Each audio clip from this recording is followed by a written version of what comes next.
À l'occasion de la sortie du nouvel opus du MCU, Doctor Strange The Multiverse of Madness, nous revenons sur les films qui font encore parler d'eux. On commence avec un gros coup de poing au sol avec l'incroyable Hulk. Bienvenue dans Back to the Review.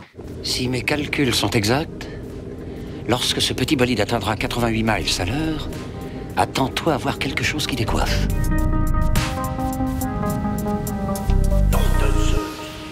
Bonsoir, bienvenue dans Back to the Review, votre hors-série du Late Show où on parle de films qui font polémique ou qu'on a juste envie de parler, ça sera un peu ça. La petite série que l'on commence, puisqu'on va parler des films qui sont les moins bien notés de Rotten Tomatoes du MCU à chaque sortie d'un prochain MCU. Donc là, c'est pour la sortie de Doctor Strange. Le prochain, vous vous en doutez, ça sera au mois de juillet. Mais justement, à la fin de cette petite émission, il y a une petite variance. Il n'y aura pas de quiz. Je vous proposerai autre chose. Donc aujourd'hui, l'incroyable Hulk, réalisé par Louis Leterrier. C'est la bande-annonce tout de suite. Je veux m'en débarrasser. En ce qui me concerne, le corps de cet homme appartient intégralement à l'armée américaine.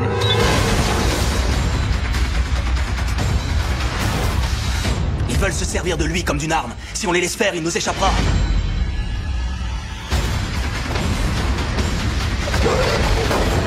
C'est quoi ça?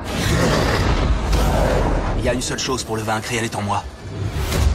Peut-être que si j'arrive à la maîtriser, je pourrais m'en servir.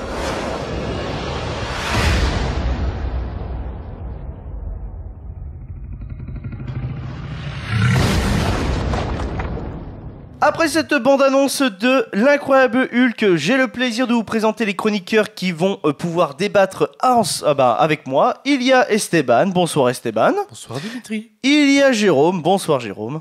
Bonsoir Dimitri. Il y a Gary. Bonsoir Gary. Bonsoir Dimitri. Il y a Ekichi. Bonsoir Ekichi. Bonsoir Dimitri. On sent quand même que sur les Back to the Review, c'est un peu plus détente que le Late Show. Voilà, c'est chill.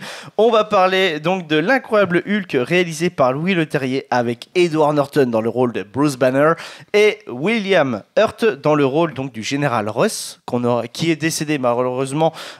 J'ai noté la date le 13 mars 2022, si je ne me trompe pas, c'est bien ça. Il aura fait donc 4 apparitions au sein du MCU. Et de Liv Tyler aussi. Liv Tyler, exactement, oui, qui est là. Mais je voulais pas en parler parce que, à part ces deux personnes-là. Je voulais pas en parler. Voilà, parce que Liv Tyler, à part faire. À part Damarwen et puis. Bruce. Oui, Bruce, c'est vrai. Bruce, c'est tout. Voilà, il y a Tim Roth qui est plutôt pas mal dans le film, mais on y reviendra. Donc justement, on va s'intéresser un petit peu à donc ces films du MCU qui font encore parler d'eux grâce à leur mauvaise note sur Rotten Tomatoes. Mais j'ai eu un petit dilemme lors de cette petite conception d'émission, ce petit projet d'émission, puisque le film le moins bien noté du MCU à l'heure actuelle, on en a déjà parlé. Et donc, je me suis dit, comment on fait? Parce qu'on en a déjà parlé. Allez, c'est les Éternels. C'est les Éternels. Ouais. Donc, on s'est dit, là, c'est compliqué. Donc, j'ai pris finalement la note qui était juste au-dessus des Éternels. Donc, c'est l'incroyable Hulk. Le prochain épisode, on sera en corrélation parfaite avec la sortie, à moins que les notes bougent, etc. Mais je ne pense pas. Mais ça sera Thor, le monde des ténèbres, pour la sortie de Thor 4. C'est quand même incroyable. Donc voilà quoi. Alors, est-ce qu'il y en a l'un d'entre vous veut nous dire le synopsis de l'incroyable Hulk? Esteban. J'avais envie de désigner là. Je suis désolé. Non, mais parce que en fait, quand je me refais le film dans ma tête, il y a rien quoi. Non, mais c'est vrai. En fait, c'est Bruce Banner qui veut essayer de plus devenir Hulk. C'est rien d'autre. Parce que justement, j'ai cherché un peu le synopsis. Genre, j'ai tapé synopsis, l'incroyable Hulk 2008 sur Google. Le synopsis qui est sorti, donc que Google me propose, il est incroyable. Vraiment. Tapis dans les bas-fonds de Sao Paulo, Bruce Banner tente désespérément de percer le secret de la maladie qui l'afflige. Donc, on est bien là. T'étais bon.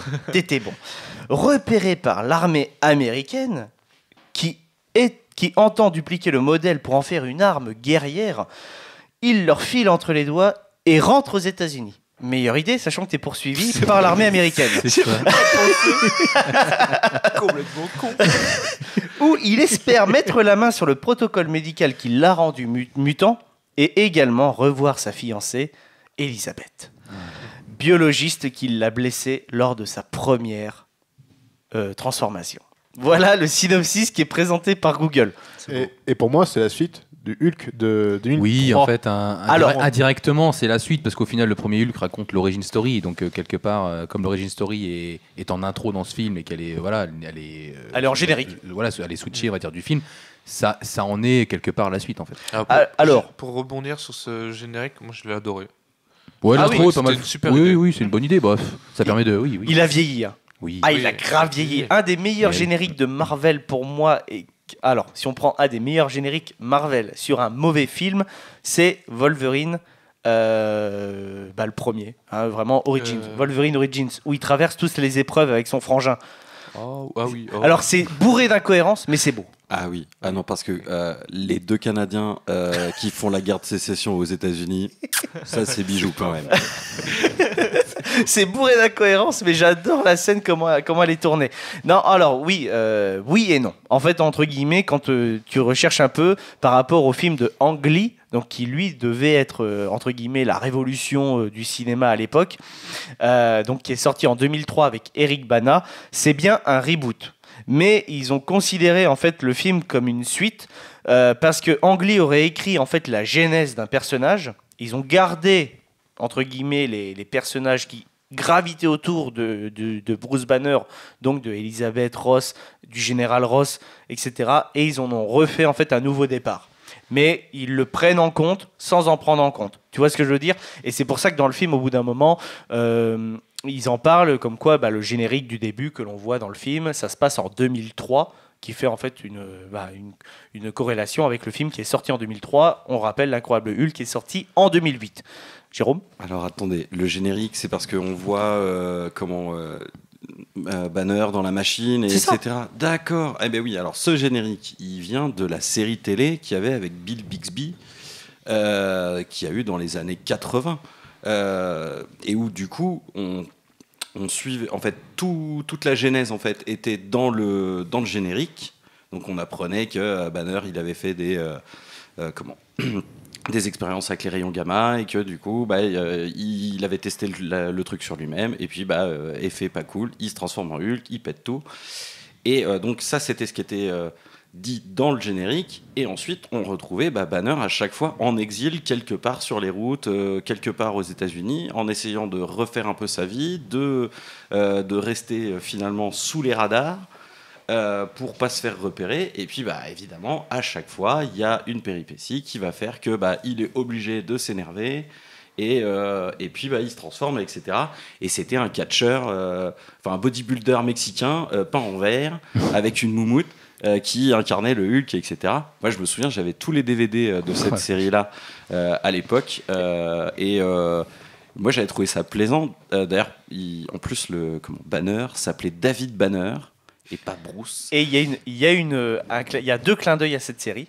Ouais, je crois avec peut-être la tombe ou un truc comme ça. Alors non. non. En gros, au bout d'un moment, en fait, je sais pas si vous vous souvenez, on l'a revu pour ce film, donc normalement vous vous en souvenez, mais pour l'émission. Mais en gros, au bout d'un moment, il va s'envoyer en fait des analyses de sang avec un mec qui s'appelle Mr. Blue. Ouais, Mr. Blue. Et sur une des enveloppes qui est reçue par Banner, c'est David Banner. Ouais. Voilà, donc il s'appelle David Banner suite à ça. Et autre clin d'œil qui est présent dans ce film de 2008, et c'est pour ça qu'on sent que Louis Leterrier, il avait vraiment voulu faire un hommage à cette série-là et pas un film Marvel plus grand. Parce que Louis Leterrier, c'est quelqu'un qui est très branché comics, etc. Et c'est lui qui a réalisé le Choc des Titans et tout ça. Il avait vraiment une vraie vision, mais ça a été charcuté par les studios. Il l'a souvent raconté quand il est venu au Comic-Con. Parce que c'était le parrain du Comic-Con de Paris, je le rappelle, qui a ressurgi de ses cendres en fait après leur diffusion. C'est avant le Comic-Con était fusionné avec la Japan Expo et après c'est devenu deux entités différentes, et donc l'entité Comic-Con de Paris a été parrainée par Louis Leterrier parce que c'est le seul réalisateur français qui a réalisé un Marvel, donc c'était leur critère de choix pour tout ça. Et Louis Leterrier, c'est quelqu'un qui est très appréciable. Donc je vous dirai, déjà je vais vous dire son actualité tout de suite. On le retrouve fin du mois de mai, donc pour le prochain film, donc qui s'appelle Loin du périph' avec Omar Sy et Laurent Lafitte. C'est lui qui le réalise, et il y a du très très gros budget. En tout cas pour ce film, ça a l'air Vraiment très bien fait, un film d'action comme on a très peu vu depuis le film avec Alban Lenoir qui était Balle perdue, je crois, sur Netflix, qui est très bien aussi. Donc n'hésitez pas, 2 films français intéressants sur Netflix à regarder. Voilà, ça c'est pour la partie Louis Leterrier, comme quoi je pense que c'est vraiment sur un clin d'œil de la série qu'il voulait faire. Et le catcheur mexicain, en fait, apparaît au bout d'un moment dans le film. Oui, Lou Ferrigno. Lou Ferrigno apparaît dans le film. Il apparaît dans le film à un moment, il le croise. En gros, c'est lui qui lui permet d'aller dans les bureaux. Voilà, il lui donne la pizza. Et le mec qui est très le mec de la sécu qui est très baraqué, c'est Louis Ferrigno. C'est l'interprète en fait du premier Hulk de la série des années 80. Voilà. Et est-ce que vous savez pourquoi David Banner et pas Bruce? Parce que c'est absolument aberrant et c'est bien. Enfin, ça va avec enfin, on sent qu'on a évolué quand même depuis les années 80, quoi. Non, je sais pas. La raison, c'est que le producteur trouvait que Bruce c'était un nom de PD, je le cite. Non. Et que du coup, ils ont pris le 2e prénom donc de Bruce David. Banner, à savoir David. Parce que non, t'as le 2e prénom du producteur. Non, le 2e prénom de Banner. Ah ouais, d'accord, ok. Parce qu'en plus, dans le personnage a un 2e prénom. Ils sont allés aussi loin de base. Bruce David Banner. Voilà, Bruce David Banner, mais du coup, donc ils ont pris le 2e prénom. Ah putain, non, je savais pas du tout ça, tu vois. Bruce, ça sonnait pas. Alors que, enfin voilà. Alors, et en plus, très très con, parce que ça casse en fait le mythe d'avoir mis David Banner, parce que il y a ce fameux mythe de tous les personnages qui ont été créés par Stan Lee, vous savez, ils ont la même initiale de prénom et nom. Donc Bruce Banner, Stephen Strange, Peter Parker, voilà. Ah d'accord, ok. Voilà. Continue. Ah, j'ai que cela. Mais en fait, Stan Lee, en fait, à chaque fois, mettait même initiale, PP, SS. D'accord. Non, pas SS. Voilà, mais ça vaut pas pour tous les pour tous non, les alors autres non, c'est personnages, seulement après, les personnages que Stan Lee a créés. D'accord. Ah oui, Stan Lee a créé. Parce qu'en fait, Marvel, c'est beaucoup plus grand. Hein. T'as Jack Kirby qui est derrière, genre d'accord. par exemple avec Steve Rogers, qui lui est derrière vraiment le personnage de Captain America. C'est Kirby et un autre gars qui l'ont créé. Voilà, Stan Lee n'a rien à voir avec. D'ailleurs, normalement, Stan Lee.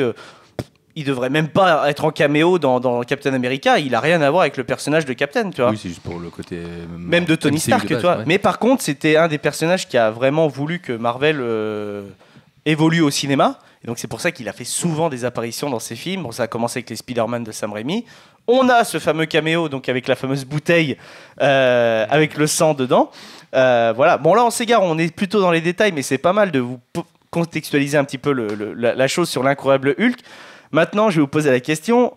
Stéban, tu as vite fait répondu.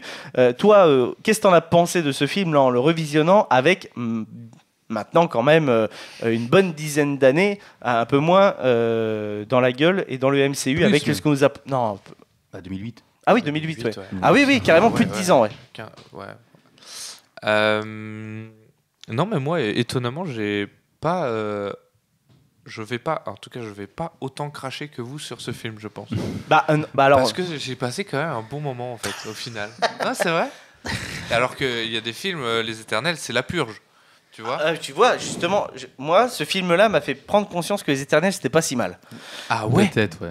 Non, mais franchement, non, mais, tu vois. En fait, c'est les incohérences qui en deviennent drôles, en fait. Enfin, les incohérences ou les décisions des personnages. Ça. En fait, une fois que tu as compris que le film était pas bon. En fait, il faut poser ton cerveau quand tu regardes le film. C'est ça. Tu comprends qu'il est pas bon. Tu le sais, mais dès le début, quoi.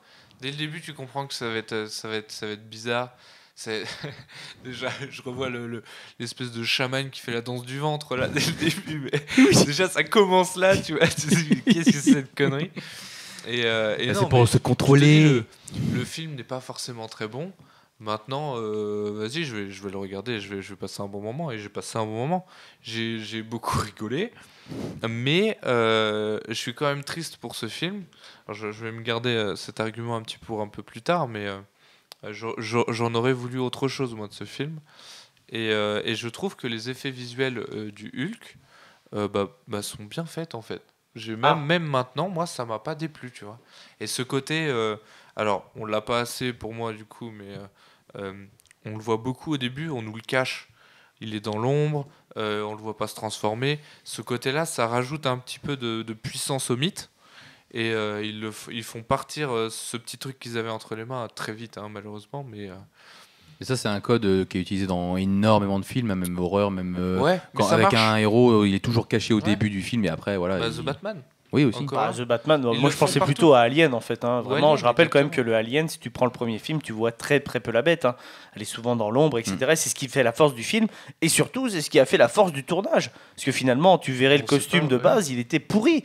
C'est qu'après, maintenant que tu arrives à faire des belles prothèses, des belles machins avec l'Alien ou à faire des beaux effets spéciaux. Et encore, hein, on voit ce que ça donne avec Prometheus, mais voilà, tu vois, ce genre de truc. Après, pour Hulk, voilà, tu peux le mettre en plein jour. Ça change Du pas, coup, hein. je vais lâcher mon argument, j'en ai plus rien à foutre. Du coup, dans cette lignée-là, moi je le voyais caché, je voyais en fait un film d'horreur dessus, tu vois. Un truc un peu comme ça, ou avec une DA très très sombre, et moi je voyais Guillermo del Toro, tu vois. Je veux un truc dans cette ambiance-là, et je pense que ça fonctionne à 2000%. Mais on l'aura jamais, ce Non, truc. tu l'auras plus parce que déjà comment ça s'appelle, l'évolution du personnage ne le permettrait pas. Là, on était sur la genèse, tu peux te permettre des trucs un petit peu fantaisistes. Là, il est dans quelque chose de beaucoup plus grand. Voilà, moi, clairement, ce film-là, je vais juste dire mon premier argument, c'est clairement le film qui prouve que Marvel n'avait pas encore trouvé leur formule qui marchait. Oui, bah c'est ça Oui, en fait. bah oui. En fait, ils souffrent juste des films de début de Marvel en fait. C'est Où ça. Ils savaient pas vraiment où ils allaient, même au niveau de la réalisation. Voilà, c'est un film très cliché. Et encore, hein, tu vois, au niveau de la réalisation, c'est ce qu'on disait. Louis Leterrier, là, je pense que c'est un réalisateur que quand il a les cartes en main, il peut faire de très belles choses. Insaisissable, par exemple, que moi j'aime beaucoup. Oui. Par contre, là, tu sens quand même que Marvel était derrière et qu'il n'a pas pu, entre guillemets, s'exprimer, à part sur les moments intimistes. Les moments intimistes où il est à Sao Paulo, où il est au Brésil, qui reprend, je ne savais pas, autant la série des années 80. Là, Jérôme, quand tu mets en lumière ça, pour moi, c'est limpide. Je l'ai vu cet après-midi, le film, je peux te le dire, c'est limpide. Quand ce que Jérôme y décrit, tu te dis, ah ouais, d'accord, donc il l'a construit comme un épisode de série. Et après, à mon avis, le studio, ils ont mis la main dessus, ils ont dit, attends, faut rajouter ça, faut rajouter ça, faut rajouter ça. Je pense même qu'au début, il ne devait pas avoir Stan Lee. Parce qu'il y a même le bar du vieux, c'est le Stan Lee's. D'accord, je n'ai même pas fait gaffe. Tu vois. Et je pense que de base, Stanley n'était même pas prévu dans le film. En mode, C'est juste ça, le c'est au problème. bout d'un moment, ils ont dû lui dire, ah au fait, il y a Stanley qui veut faire un caméo, ce qui va faire un caméo maintenant. Et on va y caler un truc. Et c'est pour ça qu'il lui cale le truc de la bouteille au début, qui est aberrante. Parce que t'as ça. Moi, tu t'amuses avec. Hein. Moi, je veux un Stanley qui est en Hulk. Hein. Bah ou non mais qu'il se passe quelque chose quoi, que t'aies pas un truc en off en mode oui il y a un gars qui a fait une réaction machin, non qu'on voit il y a un minimum Bah un oui. truc ne serait-ce qu'un C'est truc un drôle, même un histoire, truc drôle oui. toi le vieux qui court Hyper vite. ou Ah, qui est en ça pourrait forme, être drôle, ça. même un truc toi à la con Ouais, ou- montre-nous. Ou même un truc qu'on te montre de manière un peu plus suggérée, genre c'est sur un écran de télé dans Oui, un au bar, fond, tu ouais. vois. Voilà aussi. Et du coup, comme ça, en plus, t'es même pas obligé de travailler beaucoup tes effets spéciaux, mais Bah au oui. moins, on a vu quelque chose, quoi. Oui, pourquoi pas. Ouais. Ah ouais, sincèrement, Je je suis pense que d'accord. de base, il devait pas se dire on va avoir Stan Lee, on va là. Il y avait plein de petites références qui cachaient et voilà quoi. Je pense que ça a été dépassé par finalement le succès d'Iron Man qui a encouru ce film et qui l'a court-circuité. Parce que je pense que la production de ce film était en parallèle de la fin. Du début où sortait Iron Man, parce qu'il faut quand même faire un film, hein, c'est 2 ans de prod quand même un film aux États-Unis. Hein. Donc s'ils l'ont commencé en 2006, voilà, et ça s'est chevauché avec l'Iron Man, avec Jon Favreau qui est derrière. Voilà, et je pense qu'ils ne s'attendaient pas à ce que Iron Man fasse un. La scène de Tony Stark à la fin, elle est complètement rajoutée. Pour moi, le Ouais, film tu le devait sens. tellement se terminer sur les yeux de Banner qui se rouvent en mode je contrôle ma colère. Ce qui fait carrément écho avec le début de Avengers en mode t'arrives à la contrôler. Non, je suis juste tout le temps en colère. Et là, il se retourne et il met une grosse mandale au vaisseau. Voilà quoi. Pour moi, c'est cohérent. Tu vois. Donc finalement, le film est plutôt cohérent avec tout ça. Gary, par contre, toi, au niveau des effets spéciaux, on a discuté un peu en off. C'est pas ça qui est ça. Pas en général, c'est plutôt le visuel de Hulk qui me dérange. Ouais. Après trois phases avec le Hulk de Mark Ruffalo, ça choque. Tu vois, quand tu reviens à celui-là, limite, tu limite trop, tu le préfères. Tu vois, il est plus baraque. Celui-là, il est, je sais pas, tu le trouves moins impressionnant, tu vois. Une touffe de cheveux. Non mais il est moins impressionnant mais il fait plus peur au niveau du faciès. Je trouve qu'il a une gueule plus Ouais, c'est ça. plus vénère. Moi, j'ai noté quand même que je trouve que les combats entre l'Abomination et Hulk sont d'une violence pure. Hein. C'est ce que j'ai noté. Au moment Ouais, où ouais. ils sont, entre guillemets, avec les chaînes, t'as deux doigts de te dire, mais Hulk, il va le décapiter, on est dans un Marvel, là, ouais, qu'est-ce qui se passe, là? Tu vois, après, il y a le côté Marvel, où vraiment, c'est surréaliste, entre guillemets, où l'autre, il fait une punchline, t'as des mots à dire, Hulk smash, voilà. Ça c'est le côté purement Marvel, et c'est sur quoi le traitement du Hulk, ça arrive, en tout cas jusqu'à Endgame. Beaucoup de monde déteste le Hulk de Endgame, hein. Beaucoup de monde. Sur Internet, il est décrié comme un affront au personnage de Bruce Banner et surtout du professeur. Donc, qui est à la fois ce mélange entre Bruce et Hulk, où ils arrivent à communiquer, à être en symbiose. Et clairement, ça, c'est totalement décrié. En tout cas, par rapport à ce qu'ils ont fait à Endgame, on espère que la série She-Hulk reviendra dessus et surtout ramènera le côté Hulk un peu bestial. Je rappelle que l'objectif, ça serait quand même d'avoir un World War Hulk à la fin du MCU, quoi. Vraiment, tous les Avengers s'unissent contre Hulk qui pète un câble. Ça serait vraiment énorme. Déjà, on ne sait pas que la série She-Hulk, quand est-ce qu'elle va se passer, parce que Bruce Banner est en Bruce, a priori, comme dans la scène post-générique de Shang-Li, donc on imagine que c'est bien Shang-Chi, pardon. En fait, parce que pour le moment, dans le MCU, en tout cas, on s'est arrêté à c'est Professeur Hulk, donc les deux communiquent, il a l'apparence de Hulk, et pour l'instant, on s'est arrêté là, donc on ne sait pas trop comment ça va se gérer. À voir. Ouais, voilà, à voir. Et sinon, toi, Ekichi, un petit peu ton avis sur le film. Ouais, non, c'est pas un bon film. Après, il se regarde avec un enfant, entre potes comme ça, autour d'une bière, sans vraiment regarder le film. Mais ouais, non, il y a beaucoup d'incohérences. Un film très cliché, des choses où on se demande pourquoi à chaque fois. En fait, c'est pourquoi, ou voilà, je vais reprendre le même d'Omar Sy. Pourquoi faire? Tu vois, il y a plein de moments comme ça où on se dit oui, allez, ouais, si tu veux. Donc ouais, non, ouais. Après, c'est tout le film qui est un peu pourquoi faire. Parce que, tu vois, moi j'ai le coffret Marvel phase 1, tu vois. Mais en fait, si un jour je me refais toute la phase 1, je vais pas regarder ce film, il sert à rien. J'ai regardé Iron Man et Iron Man 2, tu vois. Je vais pas regarder le Hulk entre les deux. À la limite, je préférerais regarder le premier, en fait. C'est ça, c'est ça ce qui te raconte comment il est devenu Hulk, en fait. Limite, celui-là est plus intéressant à regarder pour... Ben, c'est marrant que vous en parlez parce que, comme l'a dit Jérôme, c'était à la base, ce Hulk de Ang Lee, c'était un film qui devait révolutionner. Eric Bana était... en fait, tout Hollywood devait dire, putain, ça, ce film-là, il va révolutionner les effets spéciaux et tout ça. Petite anecdote, Bruce Banner, donc il est joué par Eric Bana à la fois, toutes les phases de dialogue, etc., donc c'est Eric Bana. Par contre, toutes les phases de motion capture du Hulk, c'est le réalisateur qui l'a fait, c'est Ang Lee. D'accord. Parce que il avait sa vision du Hulk, ouais. Et personne ne pouvait faire autrement que lui ce qu'il avait en tête. Et c'est vrai que Ang Lee, il a toujours entre guillemets des rôles ou des films qui veulent se dire révolutionnaires. Je rappelle quand même que son dernier film en date, c'est le film avec Will Smith où il se bat contre lui-même étant jeune. C'est pas la performance du fait d'avoir un Will Smith jeune. C'est que c'est le premier film qui est tourné, je crois, en intégralité en 120 images par seconde, plus des effets spéciaux. Et donc, ça amène en fait une fluidité d'image que tu as rarement vue. Donc voilà, je crois que c'est peut-être le deuxième film. Le premier film, je crois que c'était le Hobbit 3 qui l'a fait. Parce que je crois qu'Erwan l'a vu en 120 images par seconde, si je ne me trompe pas. Tu te souviens? En avant-première au Grand Rex, il nous en avait parlé, et je crois que c'était ça. En 120 images par seconde, une fluidité de ouf. Et je pense que c'était ce qui était voulu avec le film de Will Smith. Je sais plus le titre. Jiminy Man, c'est ça. Et ce film-là, je sais qu'il est tourné en 120 images par seconde et que les trois quarts des critiques avaient dit si vous ne le voyez pas en 120 images par seconde, vous perdez l'essence même du film en fait. Parce que c'était justement l'intérêt de ce film. Jérôme, toi un petit peu pour revenir à l'incroyable Hulk de 2008, réalisé par Louis Leterrier, qu'est-ce que tu en as pensé de tes souvenirs? Alors, de mes souvenirs, parce que je suis un mauvais élève, moi je ne l'ai pas remarqué. Non, c'est aussi de ma faute, j'ai oublié de te repréciser. Alors, très bien. Mais ouais, dans mes souvenirs, c'était pas si indigeste que ça. La photographie, elle était pas mal. On avait quelque chose d'un peu terne et avec une belle utilisation de la lumière naturelle, etc. Voilà. Après, il paraît que Edward Norton c'était une vraie purge sur le plateau, etc.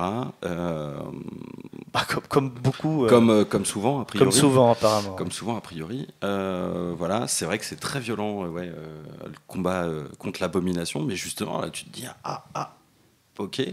Et contrairement au précédent, là, celui de Ang Lee, donc. Moi, Ang Lee, ça m'avait pas plu du tout. Enfin, il était trop vert fluo.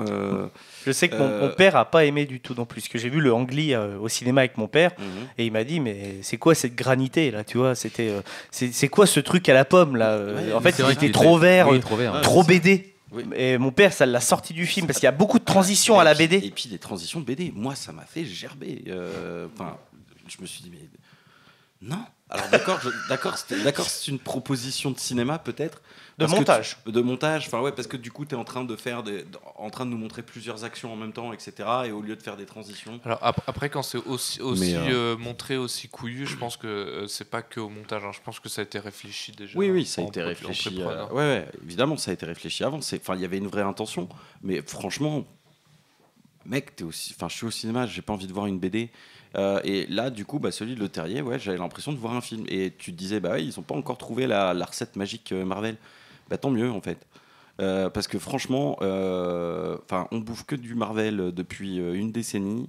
Moi, je commence à en avoir qui remonte dans la gorge là. Et franchement, qui reviennent à ce genre de choses. Enfin, le Thor avec. C'est plus ou moins ce qu'ils ont fait quand même avec Thor Ragnarok. Non mais voilà, Thor Ragnarok, voilà, Saïd Waititi là. Mais c'était génial. On te proposait enfin quelque chose. Et les Gardiens de la Galaxie de James Gunn étaient quand même plutôt révolutionnaires aussi. Moi j'ai eu du mal avec les Gardiens de la Galaxie. J'ai l'impression d'être devant Shrek. Non mais oui, je comprends dans les faits cartouches. Moi je trouvais que le public visé était beaucoup plus jeune que moi. Quoi. Donc j'étais pas le public visé. Et alors que du coup je me suis plus retrouvé dans le Thor Ragnarok. Moi aussi. Et donc aimé. Oui, là, en fait, il avait une autre patte en fait. Et donc allons-y, qu'on nous propose des trucs comme ça. C'est pour ça que j'attends le prochain de Sam Raimi là. Doctor Strange in the Multiverse of Madness, qui vient de sortir, les amis. Moi je veux. Vous êtes en est à ce moment-là. Moi je veux voir ça parce que on a un réal avec une patte et j'espère qu'ils vont pas le brimer quoi. Donc qu'on nous propose quelque chose. Bon, je les attends un petit peu au tournant avec du fallait regarder WandaVision.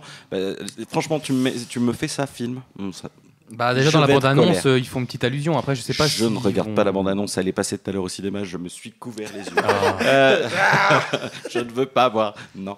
Mais oui. Donc, bref, il y avait une vraie proposition. Enfin, il y avait une proposition. Alors, c'est bancal, peut-être à certains moments, mais ça passe quoi.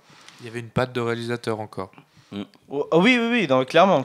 Comme Iron Man 1 avait une patte de réalisateur, Jon Favreau, c'est pas n'importe qui. Je veux dire, c'est quand même le gars qui est derrière le Mandalorian, dernièrement. Derrière tout. Non, mais dernièrement. Derrière Hollywood. Non, pas tout. Lui, Kevin Feige, là, les deux. Si, Kevin Feige, c'est le grand Manitou. Je veux dire, il a créé la secte. Maintenant, je veux dire, à mon avis, tu le croises dans n'importe quelle soirée, il doit avoir. C'est un aimant, à mon avis, ce gars. Je pense. C'est pour ça que maintenant dans le MCU tout le monde veut y aller, même les plus gros stars, genre du Michael Douglas, du comment elle s'appelle, Sharon, non pas Sharon Stone, c'est putain je sais plus, la mère d'Ant-Man. Oui, non, la belle-mère d'Ant-Man. La belle-mère, je sais plus. Oui, mais je vois. Mais je ne sais plus. Nom, oui, mais bref, il y a de très grands acteurs qui veulent maintenant rentrer dans le MCU. Qui veulent payer leurs impôts, on en revient là. Oui. Donc voilà, Kurt Russell est rentré dans le MCU grâce à Ego des Gardiens de la Galaxie, tu vois. Mais il y en a quand même qui sont qui n'ont pas d'avis, j'imagine, mais il y en a beaucoup aussi qui sont contre ça. On a eu une forte vague, c'était pas au début, mais à peu près au milieu, qui disait que c'était pas du cinéma. Il faut le rappeler aussi que quand tu vas voir un film, comme c'est con, mais comme un talent en or massif, t'as quand même plus de pattes visuelles que dans un Marvel. Dans un Marvel, c'est du copier-coller, quoi. T'as pas de réalisateur derrière. Oui, c'est vrai que sur beaucoup de films de Marvel, on a ce côté très linéaire. Voilà. Après, on a des vraies propositions. On y reviendra, je pense, très prochainement quand ça sortira. Moon Knight en est une nouvelle et que j'aime beaucoup. Ouais. Mais on en reviendra plus tard. Moi, je vais juste vite fait parler entre guillemets du film et puis on va conclure cette émission d'une manière un petit peu différente. Avant, comme tous les VTTR, je vous avais proposé un petit quiz. Là, l'actualité nous a fait dire que c'est peut-être pas intéressant de faire un quiz, mais on va parler d'un autre truc qui vient de sortir On terminera avec un tout petit débat sur la bande-annonce de Love and Tender. très vite fait, et comme ça, je pense que ça clôturera bien. Mais Jérôme, tu ne l'auras pas vu, mais... Je refuse de regarder la bande-annonce de Love and Thunder. Et moi, j'ai pas parlé des Je veux choses pas. qui n'allaient pas dans le film. Mais justement, moi je vais en dire une quand même pour ma part, parce que Esteban et Jérôme sont plutôt positifs. Moi je rejoins un peu Gary quand même, je trouve que les effets spéciaux font extrêmement dater, c'est pas de la faute de Louis Leterrier, clairement pas. Je pense sincèrement que cet œil-là, quand tu l'as en 2022, il fait très vieux, alors que Avengers est sorti en 2012, ça n'a pas vieilli d'un poil, et pourtant il a déjà 10 ans. Franchement, c'est une des rares trucs que j'aurais pu dire sur le film, mais globalement, j'ai quand même passé un bon moment devant ce film, même si on sent qu'il y avait un film et que Marvel a été derrière et qu'a dit là, faut faire ça, faut couper, faut rajouter ça. Tony Stark, Robert, viens, tu fais ça. Franchement, c'est visible dans le montage, dans tout ça, et quand c'est réfléchi à l'avance et que c'est intégré au scénario, comme dans No Way Home par exemple, où tu as plein de trucs qui se passent, mais tout est réfléchi, et que tu avais à la base, apparemment il y avait beaucoup plus de caméos de prévus dans No Way Home, et que ça a été coupé, mais ça passe. Là, tu sens que c'est du caméo qui est rajouté parce que ça y est, on le rentre dans quelque chose qui est en train de marcher. Et c'est ça qui me pose problème. Je pense que Louis Leterrier a dû voir en fait un de ses films entre guillemets repartir devant ses yeux comme il l'a vécu avec le choc des Titans, et c'est pour ça je pense que c'est pas entre guillemets des films qu'il a spécialement envie de parler. Autre point positif, autre point qui m'a un peu dérangé, Edward Norton, je le trouve exécrable dans le film, franchement. Il a un Bruce Banner, il s'en fout, et il a rien de scientifique, ce Bruce Banner. C'est ce que j'allais dire. Il fait pas ce côté scientifique à un moment donné un peu. Il y a même pas une scène où un peu vite fait avec le Mr Blue là. En fait, c'est Mr Blue qui réfléchit et lui il fait ce qu'il lui dit. Clairement. Ouais, clairement. Alors, je suis pas sûr que ça vienne que de Norton non plus, parce que dans la série, après voilà, c'est ça le reproche qu'on peut faire. Tu fais l'adaptation d'une série des années 80 alors qu'on te demande de faire l'adaptation d'une BD. Donc bon voilà, mais c'est vrai que c'est pareil. Enfin, il fait pas scientifique non plus le David Banner quoi. C'est juste le train de savate du coin qui essaye d'être tranquille et de pas se faire emmerder parce qu'il sait que derrière il va y avoir de grosses emmerdes pour tout le monde. Il n'y a pas un seul moment où tu as l'impression que le mec il en a dans le citron et que. Et quand tu vois le Bruce Banner qui est proposé du coup après dans Avengers, tu dis il y a un décalage dans Mark énorme. Ruffalo, clairement. Clairement, d'ailleurs, il est toujours ancré dans le MCU, ce film-là, mais clairement, ce film-là m'a confirmé que je pense qu'on est prêt et il nous faut un film Hulk, clairement, mais un vrai Hulk, pas un professeur. Le Terrier, on a beau dire ce qu'on veut, quand le Hulk il crie, t'as quand même le frisson. Oui, non, c'est vrai qu'il y a ce côté vraiment. Non, mais visuellement, il le filme bien, le Hulk. Ouais, clairement. Il a compris le truc. Clairement. Vas-y. Donc les petites choses qui vont pas, à part les 2-3 petits trucs clichés, ou genre quand Bruce y rentre et puis qu'elle le voit, Bruce, et puis alors qu'elle est avec son mec, voilà, il y a aussi le côté, comme on disait avec Esteban, quand il y a les chauffourées devant l'école, ou je sais plus c'est quoi l'université, il y a tout qui est en feu et ça se met à pleuvoir. Comme ça, en 2 secondes chrono, tu sais pas d'où elle sort la pluie, d'un plan à l'autre, what the fuck. Le côté. C'est le moment où il l'a dans ses bras. Alors après, je suis pas trop aussi calé par rapport les rayons gamma machin, mais on est d'accord que donc Bruce Banner normalement devient Hulk quand il est en colère, mais il joue aussi sur le côté avec la montre, mais genre à un moment donné, il y a une petite scène, il s'apprête à sexer avec la demoiselle et il ne peut pas parce que ça montre, attention, son cœur est en train de battre. Mais en fait, rien à voir, c'est que quand t'es en colère, tu vas pas te mettre à te transformer en Hulk alors que t'es en train de niquer. Enfin, cette scène-là, j'ai pas compris pour le coup. Est-ce que on est sur le cœur qui bat trop fort, tu deviens Hulk, ou en colère? Parce qu'à la base, c'est la colère. Non, c'est la colère. Normalement, c'est la colère. D'ailleurs, sur Avengers, c'est la colère. Voilà, et ce qu'il le fait entre guillemets redescendre, c'est la tendresse. Oui, voilà, la tendresse, avec et même une certaine excitation avec Black Widow. Donc le côté où il s'apprête à. Parce qu'il y a un jeu de séduction entre Black Widow et Mark Ruffalo, qui était intéressant. Qui était très intéressant, qu'ils n'ont pas mené ça d'ailleurs. C'est un peu dommage. Et donc du coup, voilà le côté du quand non, je peux pas. Quel dommage. Mais si en fait tu peux. Ouais, mais c'était juste là le côté van. Oui, c'est pour le. C'est mal dosé ça. Ouais, c'est ça. Et puis il y a aussi un côté aussi entre guillemets. Franchement, les personnages, les deux sont détestables. Pour moi, je Oui, c'est vrai retiens. que Liv Tyler, Je pas retiens de personnalité. William Hurt, qui est très bon Oui, oui. en général Ross, et tu sens que c'est pour ça que Marvel s'est dit là, on a une bonne Puis, figure bah, d'autorité. Puis le soldat, Donc- là, donc- l'abomination. Et puis Tim Roth. Ouais, Tim Roth. Et Tim Roth, il est parfait, quoi. Mais, Déjà d'une, c'est rare que Tim Roth ne soit pas un bon acteur. Pareil, Dans tout là- ce qu'il fait, il est quand même très juste. Mais là, de le voir dans une grosse prod de ce type-là, pour que Marvel se dise, au moment de Shang-Chi, on le fait revenir pour un petit caméo, ça va le réintroduire, on va le mettre dans She-Hulk, parce que l'abomination sera dans She-Hulk.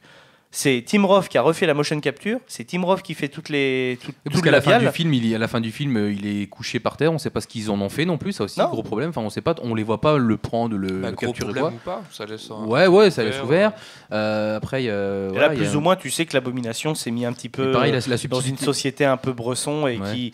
qu'il exerce dans le dark web, entre guillemets, parce que c'est ça dans Shang-Chi. Hein. C'est les combats qu'ils font, c'est des combats en fait qui sont retransmis sur le dark web et l'abomination, en fait, il frite tout le monde, quoi. D'accord. Donc il s'est reculé, voilà, quoi. Mais c'est un caméo qui est très vite fait, mais ça en amène pas mal sur le personnage. Comme quoi, il s'est vraiment retiré de la société. Ce qui va être intéressant, c'est de le voir dans She-Hulk, parce que là, on a vraiment cette passation entre Mark Ruffalo et la future actrice qui va jouer She-Hulk, justement.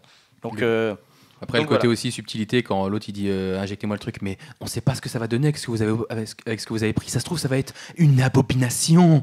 Non, mais la subtilité Merci. du truc, tu vois. Merci, j'ai compris. Et, alors vraiment, bon, par mégarde, je l'ai vu en VO sous-titré Ah oui. anglais. Bah, en fait, c'est quand tu lui demandes. Ça y est pas dans la Ah, VF, ah, tu dans vois. la VO. Le coup, vous êtes une abomination, pas du tout. Non, ça, C'est non, même pas ça, va être. c'est- Ouais, c'est- Attention, si on vous donne ça, ça pourrait donner une abomination. Ouais, C'est mais ça. tu vois, nous, dans la VO, ça y est pas. pas. Tu vois. Alors ça, je pense que c'est la VF. Et puis un pareil, petit une autre scène qui m'a sorti un peu, c'est donc quand après la fameuse échauffourée devant l'école là, donc Hulk prend donc la demoiselle Elisabeth, c'est ça, et il va dans Dans une, la espèce grotte. une grotte de montagne. Bon voilà, on sait que Hulk peut sauter super loin et tout, mais dans la nuit il redevient Bruce Banner, on voit il dort dans la grotte. Scène après, tout de suite ils sont en ville. Comment ils ont descendu cette putain de montagne? Ah mais tu sais pas, ça peut être une ellipse de plusieurs jours. Aussi. Mais voilà, c'est des petits trucs comme ça. Ouais, que- non mais je comprends un petit peu. Bon, on a déjà pas mal parlé. Je voulais juste rajouter une petite touche de positivité sur ce film. Vas-y. Pour finir en beauté. C'est dommage et on sent encore une fois que Marvel a un petit peu interrompu Le Terrier dans son travail. C'était au début, quand il est à Sao Paulo dans l'usine, tu as une identité visuelle. Alors je sais pas si vous l'avez vu aussi. Moi c'était très pixelisé parce que je l'ai regardé d'une manière qu'il ne faut pas reproduire. Ne faites pas ça Mais chez vous. c'était très vert en fait. Dans l'usine, sur mon téléviseur, c'était Ça donnait vert. c'était vert. Je sais pas si vraiment c'était vert, mais en tout cas c'était vert. Tout était vert. Le générique, on te mettait les Oui, sous-titres ça par verts. contre oui. On te met le rayon gamma, il est vert. Il travaille dans une usine avec des boissons vertes. Quand il se combat, les boissons qui explosent, ça fait de la poussière verte dans tous les Et sens. de la pluie verte. Ou de la pluie, ouais, voilà. Et je me disais, là c'est cool, là. Putain, là, il y a un truc, il y a une Mais patte. Et ils C'est l'ont ce abandonné que direct. Jérôme disait en début d'émission. Hein. Il disait clairement que Louis Leterrier a amené une sorte de grain de terne à cette image-là qu'on a un peu perdu sur les films Marvel, qu'ils ont essayé de reproduire sur certains films. Mais tu vois, un truc tout con. Je vais dire un film qui est très récent de Marvel en termes de réalisation qui est soi-disant bien et que j'ai préféré l'Incroyable Hulk. Les scènes de combat dans l'Incroyable Hulk sont mieux filmées que Captain America Civil War. D'accord. Pourquoi Qui a dit c'est pas compliqué? Non, en fait, J'ai pas un mauvais souvenir de Civil War. Alors Enfin, non, c'est un pas film ça. que Tu j'ai parles bien du aimé. combat final. non, je parle pas du combat non. final, je parle de tous les combats qui sont dans la ville là où Ouais. tu Oui, bah suis oui, Black complètement. Widow, des machins. D'accord. Parce qu'en fait, le combat, il est fait en shaky cam. Ça, c'était C'est-à-dire la particularité des frères Russo. C'est-à-dire, c'est tu prends la caméra, tu filmes un objet et tu bouges ta caméra comme ça. D'accord. Toi, tu bouges. Je bouge devant le micro Oui, comme ça, vous il y a- m'entendez. il y a- Voilà. Il y a ce côté où Et- t'as le tournis à un moment Et donné. ben, quoi. sans mentir, Hulk est sorti en 2008, c'est beaucoup plus propre. Les travelling, Ouais. en aérien, c'est fait avec de l'hélicoptère. Quand il est de haut, même les passages où tu sens qu'il va devenir fugitif pour le restant de sa vie, où il part de New York avant de se foutre dans la ferme Ingalls à la fin. C'est filmé comme si c'était un Spider-Man. Hélicoptère, il passe de mur en mur, il fait un peu de parcours. Ça, c'est stylé. Tu vois, c'est ça qu'on veut. C'est même épique. prends le combat de début, donc en Afrique du Sud, si je me trompe pas, c'est à Sarajevo, ça se passe au début de Civil War. C'est pas regardable. Franchement, c'est pas regardable. Et pourtant, c'est les frères Russo qui l'ont fait. Ils ont fait Endgame. Et quand ils font Endgame, c'est beaucoup plus propre. Parce qu'il y a beaucoup plus de personnages à filmer. Voilà quoi. Mais sur Civil War, pour moi, j'aime pas du tout. Et dans Moon Knight, on a eu vite fait un passage où c'est un peu caméra à l'épaule. Ça, je suis pas fan. Moi, je veux des combats lisses. Ouais, bah oui. Toi, idéalement. Idéalement. C'est un peu En fait, plus cher à faire, mais merde. Ouais, c'est ça. Je veux pas que ce soit qu'on soit dans l'intimité. Enfin, ils utilisent peut-être cet argument, mais dans l'intimité du truc, que tu ressentes le truc. Non, un film, c'est pas forcément ça. Un film de super-héros, c'est pas forcément ça. Je veux que tu bosses, tu sors ton plan, tu traces tes petits carrés, tu fais tes mouvements de caméra, tu réfléchis au truc. Parce que t'as une dimension derrière qui est 10 fois mieux. Quand tu vois les Spider-Man, les 3 Spider-Man se relayer avec un putain de travelling, là t'as les frissons. Quand tu vois effectivement à moitié un super-héros qui est en train de taper un mec que tu sais pas du tout qui c'est, ça bouge dans tous les sens, t'as tout qui s'écroule, tu comprends rien à ce qui se passe, tu sais pas ce qui se passe, tu comprends pas l'enjeu du truc. Je suis totalement d'accord. Le plus jouissif, c'est les plans séquences, quoi. Quand à la Daredevil. Voilà. Mais là, c'est réfléchi, c'est c'est tellement taffé, beau, ils ont ça, fait ouais. plusieurs prises, ils ont essayé, ils ont travaillé dessus. Non, mais c'est vrai, je suis totalement d'accord. Pour conclure cette vidéo, je vais rappeler un petit peu les notes sur Rotten Tomatoes. Donc, l'incroyable Hulk avait 67% sur Rotten Tomatoes. Petit rappel, les Éternels, 47% sur Rotten Tomatoes. Est-ce que pour vous, l'écart entre les deux films est mérité ou non ? Non, parce qu'il y a quand même, une évolution. De toute façon, Gary, toi, Tim, tu préfères les Éternels. Ah ouais, je préfère regarder les Éternels que Hulk, c'est sûr. Ok, d'accord, on reste là-dessus. Esteban, pour toi, est-ce que les notes sont justifiées ? Est-ce que pour toi, l'incroyable Hulk mérite, entre guillemets, ses 20% en plus ? Peut-être pas ses 20% en plus, mais il mérite d'être au-dessus, oui, ça c'est sûr. Ok, d'accord. Jérôme, toi, un petit peu. Moi, j'ai pas vu les Éternels, donc pas d'avis. Non, mais en tout cas, sur le 67%, ça te paraît pas déconnant ? Tu trouves que c'est plutôt une mauvaise note ou une bonne note ? Si on est quand même au-dessus des 50, ça reste une très bonne note. qui est quand même pas mal, 67%. Oui, c'est au-dessus des 50. Enfin, il vaut le au-dessus des 50.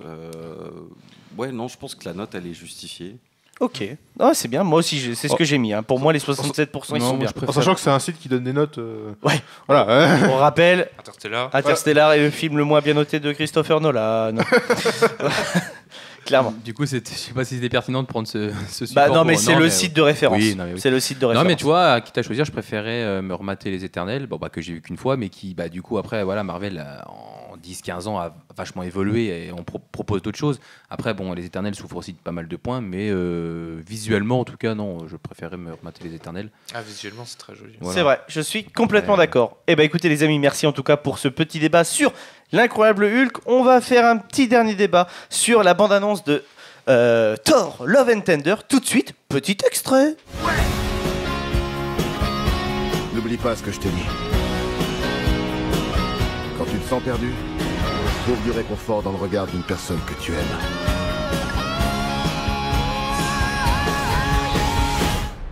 Non, pas moi. Quoi ? Je t'écoutais, c'est tout.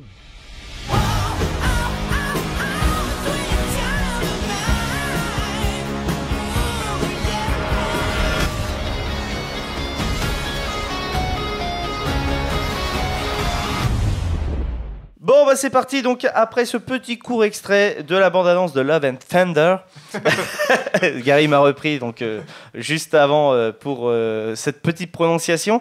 Qu'avez-vous pensé en quelques mots de la bande-annonce ? On va pas revenir un petit peu sur les théories, les machins, les trucs comme ça. Il y a des vidéos. On va vous dire un petit peu des créateurs de contenu à suivre. On a Argo Rock qui vaut le coup. C'est ça, Hirosef qui est vraiment pas mal. Captain Popcorn, c'est la base. Voilà. N'hésitez surtout pas à aller voir leurs vidéos sur les théories et tout ça. Et on va pas trop la détailler parce que Jérôme n'a pas vu la bande-annonce, donc on va pas lui spoiler le futur spectacle qui se passera donc le 3 juillet chez nous. Donc retenez bien la date, 3 juillet, normalement, si je me trompe pas. C'est 3 juillet, je crois. Peut-être, oui. Ou le 13 juillet, je ne sais plus, bref. Il y a un 3 dedans et c'est au mois de juillet, voilà. Alors très très bon teaser, il me semble que c'est un teaser. Oui, c'est un teaser. Donc non, ça donne envie de revoir Thor, de revoir son évolution après Endgame, ce qu'il était devenu, ça donne envie de voir comment il va se retourner. On le voit un petit peu dans le teaser. Et non, et bon délire. Il a l'air d'être un peu dans la même vibe que Thor 3. Thor Ragnarok, le côté un peu décalé. En fait, Thor se prête bien. C'est un personnage qui se prête bien à ce côté un peu décalé, qui peut ne pas être pris au sérieux, hein, comme un Captain America ou même un Tony Stark qui a quand même besoin d'un peu de sérieux. Et avec Thor, ils peuvent se permettre un peu ce genre de folie. En plus, on voit il y a l'air d'avoir d'autres divinités. D'autres cultures, donc non, c'est avec en plus j'ai vu c'était Russell Crowe. Russell Crowe, oui, qui sera là. Je ne dis pas le rôle parce qu'on l'aperçoit vite fait. Voilà, et donc qui va jouer donc le rôle d'un. Voilà, je ne dis pas.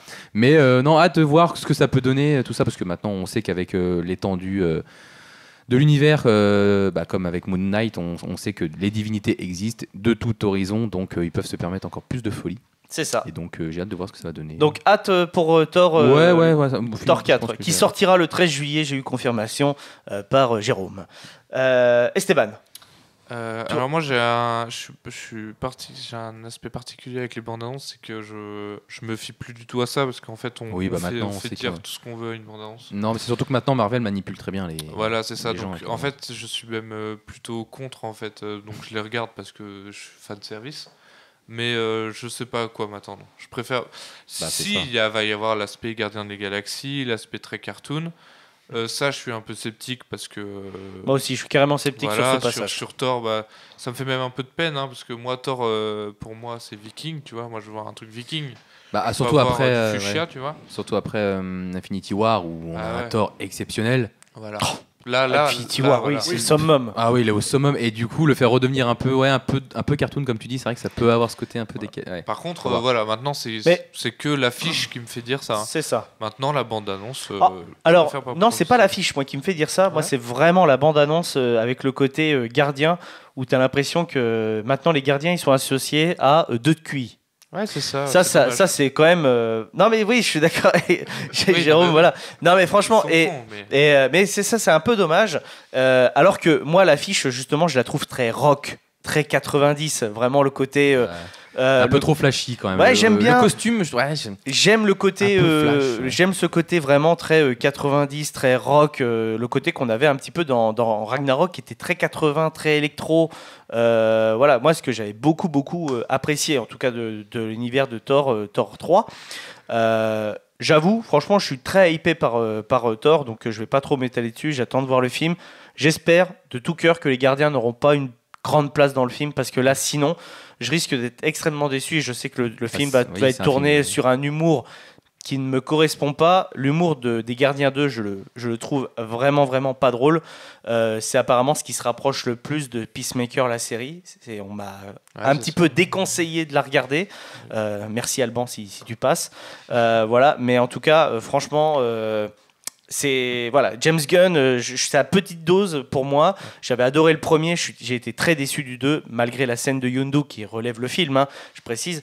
La scène de Yondu et sa mort, etc., et la scène des Ravageurs, il arrive à te faire passer d'un truc totalement con à un truc très touchant. Là, c'est Taika Waititi qui est derrière. Je sais qu'entre guillemets, il va y avoir de l'humour absurde, l'humour qui est intéressante, mais j'espère sincèrement que les gardiens ne seront pas trop présents dedans. Gary, pour terminer sur la bande-annonce de Love and Thunder. C'est moi qui termine. C'est toi qui termine. Qu'est-ce que j'ai pensé ? Hein ?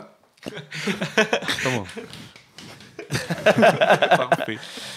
Non, après, ce sera pas un avis neutre, parce que Thor, c'est mon héros préféré dans le MCU. Non, après en soi, la bande-annonce ne montre pas grand-chose. On voit Thor qui se reconstruit effectivement après le désastre qu'a fait Endgame sur ce personnage. Gary n'a pas aimé le bro Thor. Non, j'aime drôle. Oui, c'est drôle, tu vois. Mais j'aime pas du tout ce Thor-là, quand même. Vaut mieux le Thor de Infinity War. C'est ça. Oui, mais c'était quelque part... alors, je vais pas dire logique, mais...